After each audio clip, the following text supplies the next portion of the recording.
So we're just into the into the prep for the car, as I said, and I've been in with the sander and with the chemicals.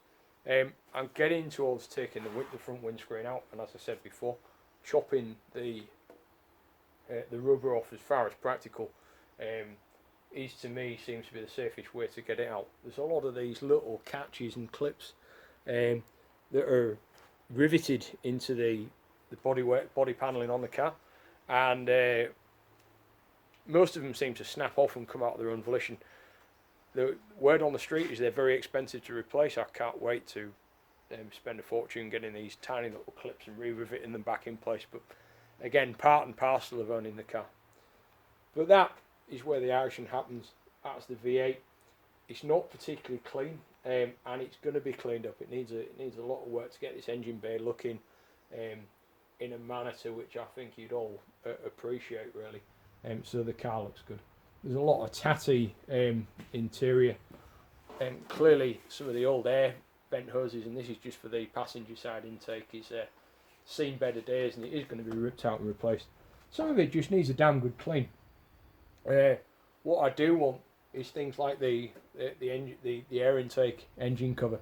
That's going to get properly cleaned up, and I'm torn between what to do with colours on the car anyway. Do I go for the original maroon colour that it was? I'm not even sure I've got a good place to show you, but it's this kind of colour here, although that's badly damaged by me getting the paint off and cracking the windscreen surround out of its mounting. I'm tending towards what I'd like from Aston, which is the Diavola Red. It's a fantastic colour, and they put it on various Zagatos. Certainly the Vanquish Zagato looks absolutely incredible in that colour, but they won't sell it to me, and I'm not getting Aston to spray it because Aston tax. I can get just as good a job from various people I've been recommended, but for significantly less money. 25 grand for a spray job is quite a lot. Just put you down for a second there again. So one of the options I've got is a modern red, which Mazda do, and I believe it's called the So Red. You might have seen it on some of their new cars. I first saw it in a car in Kazakhstan, actually, a Mazda, in the snow on a bright sunny day, and it struck me. This is a couple of years ago, and it struck me. I knew it, actually that worked pretty well.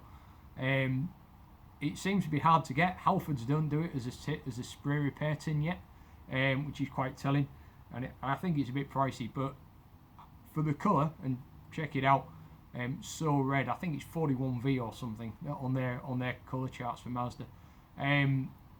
It's got to be worth the proper look. Now I'm thinking in terms of spraying the car that colour. I don't know whether I want any flash lines or anything down the side, go faster stripes, something a little bit to say, hey, this car's mine, not completely original, nothing outlandish. The air filter, the air intake cover, I think I'll probably get that sprayed the same colour. It's been a silver, fairly shitty spray for whatever's been on there before. I've seen that on other cars too. That seems to be standard. It needs to look smoother. Chrome had crossed my mind. There's a lot of chrome or bright metal work on the car. Probably wouldn't look out of place, but not quite in keeping with what I want. I want something more modern, something that says, yeah, it's an Aston, you know it's an Aston, it looks the bollocks, but I'm not trying to be leery either. The only other thing I want to do on the external side, in a tip to modernity, to the modern take, is really on the wheels. We've got these fantastic magnesium wheels, huge tyres, and the radial Avons, bloody big things, and they weigh a ton. I mean, I'm not a weakling, but to lift these bloody things on and off is actually a bit of an effort and get them lined up. I'd like to think that I can get some actual legitimate Aston wheels, low profiles, and with the new colour and a good Aston alloy, I think although I need to try it out. It would look pretty bloody good. I would never get rid of the original wheels. They're quite valuable in their own right.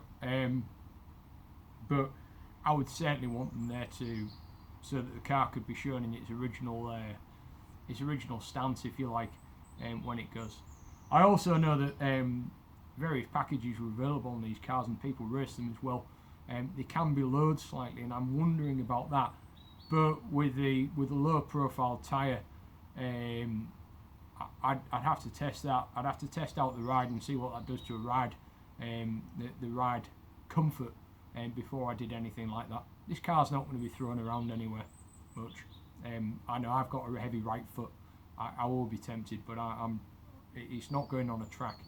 It's probably not even going a long way either. I don't think we're going to be doing major trips in it. But it's still got to be a comfortable car, and I think it needs to stay that way. Internally, I was always about the interior being in really, really good condition when I got it. And I was going to put it back exactly as I found it. I'm tending to think that's not a good idea. I'll come back to that on the next video.